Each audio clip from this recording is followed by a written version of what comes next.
Okay, so it's Saturday afternoon. Well done to those of you that came to revision this morning in school. I just need to introduce you to my helper. So this is Molly. Isn't she gorgeous? So hopefully she won't be too much of a distraction. But let's get to it then. So question number 21. Here are the first 5 terms of a quadratic sequence. So first thing to realise is that if it's a quadratic sequence, it will not be going up by the same amount each time. So first of all, let's find what it is going up in. So it goes up by 4, then by 7, then by 10, then by 13. So when the first difference is not the same, we should find the second difference. And in this case, the second difference is 3 all the way along. Now, that being said, the second difference, we halve it to find the coefficient of n squared, which will form the first part of my nth term. So instead of diving straight into doing 1.5 n squared, I'm just going to break it down a little bit. So n is always going to be 1, 2, 3, 4, 5. That represents each term of the sequence, first term, second, third, fourth, fifth. N squared is therefore always going to be 1 times 1 is 1, 2 times 2 is 4, 3 times 3 is 9, 4 times 4 is 16, and 5 times 5 is 25. Okay, so I did say, didn't I, that we're going to halve the second difference, which in this case is 1.5, and that will form the coefficient of n squared. So I need to do 1.5 times all of the n squared values. So 1 times 1.5 is 1.5. 4 times 1.5 is 6.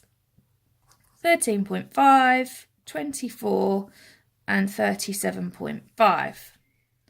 So that will be the first part of my answer, and that will be worth marks. So I'm going to put that on my answer line already, 1.5 n squared.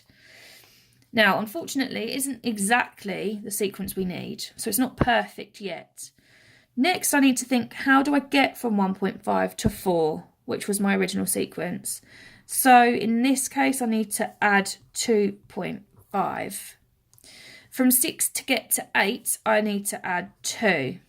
From 13.5 to 15, I need to add 1.5, add 1, add 0.5. And if I do that to each of those numbers, that will get me to the original sequence, which I need.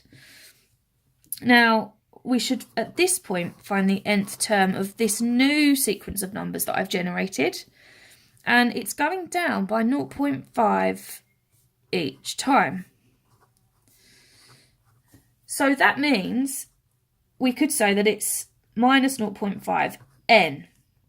However, the sequence isn't minus 0.5 followed by minus 1, followed by minus 1.5, etc.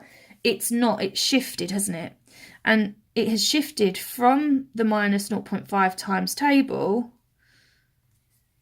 by 3. In other words, if we add 3, it will get me to the sequence that I have just generated. So I have now got 1.5 n squared minus 0.5 n plus 3 as my nth term. So quite a tricky topic, well worth revising. Quadratic sequences, an nth term, but there's your answer for this one.